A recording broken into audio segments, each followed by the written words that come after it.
north tower, B would have been the south tower. 1 would indicate what face of the building, north, east, south, or west. 30 indicates that this was the 30th column of 84 at the base. And the last string of numbers, 93 through 96, indicates the floors where this column spanned. Now, it's very important for the National Institute of Standards and Technology to examine this evidence, because this was evidence as to why the buildings collapsed. Just like there's a federal agency for plane crashes, the NIST examines why high-rise buildings collapse. And there were questions that people had. Why did the buildings fall down? And how was it that the second tower that was struck by the second plane collapsed first?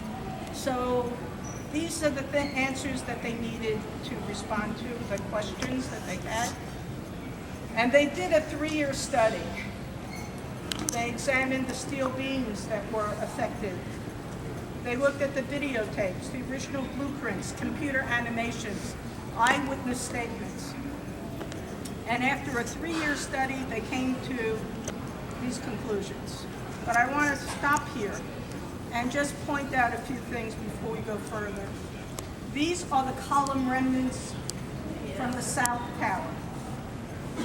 Above us in this gray area is the memorial pool. If you want to know at street level, actual footprint of the south tower and the north tower, it is the first row of trees surrounding each of the pools. Now, we're here 70 feet below ground at bedrock, because when these columns were situated in the initial construction, they needed a surface that would not sink under the weight of 2 110-story buildings, and that's why we're at bedrock. It's a Manhattan granite schist, if you really want to know what the rock is. It's a very strong rock. Now, how these buildings were constructed, you had your vertical columns on the perimeter, which were the load-bearing columns for the structures. You had horizontal beams that tied into these vertical columns, and you had steel trusses which supported the concrete floors and anchor sods. When the hijacked American Airlines Flight 11 struck the North Tower, the impact of that plane blew off the insulation surrounding the steel column, exposing them to jet fuel temperatures exceeding 1,000 degrees. Now, at 300 degrees, steel loses its integrity by 20%. At 1,000 degrees, it doesn't melt the steel, but it weakens the steel. You also had these steel trusses, which were not as thick as these steel columns on the perimeter. And they were affected first by those high temperatures.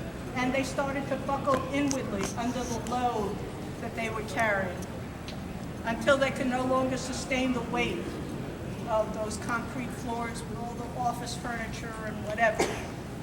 And it initiated an inward collapse, a pancaking, one after another of the floors.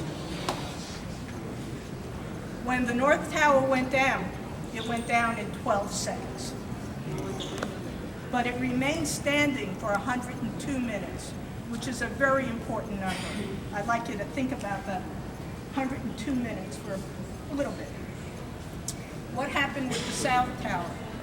When that hijacked United Airlines Flight 175 struck the South Tower at 9:03 in the morning,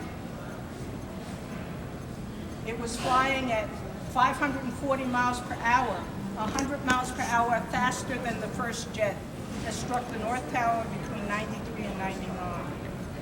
So that South Tower jet penetrated deeper inside the building.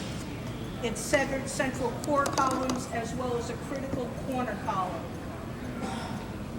Additionally, those 20 additional floors were no longer sustainable, and it caused the South Tower to collapse after 56 minutes.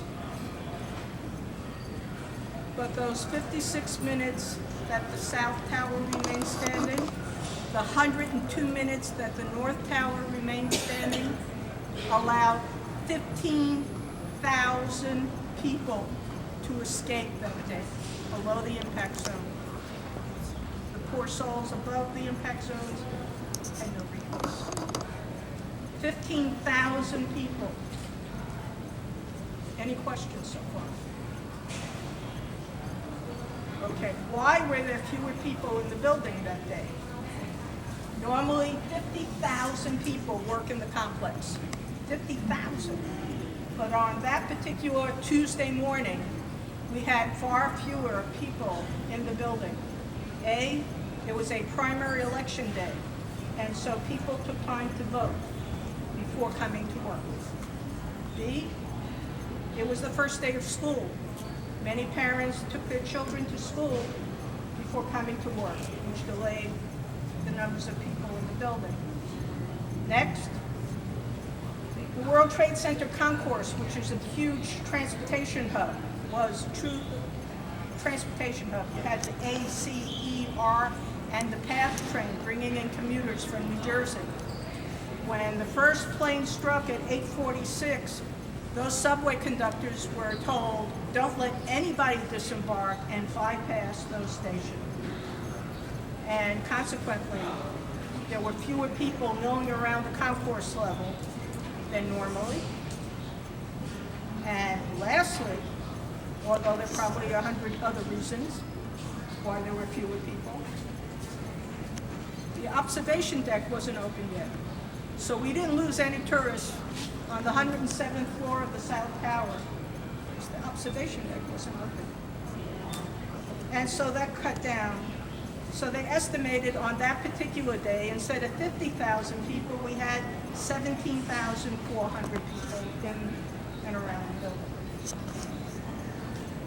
Now,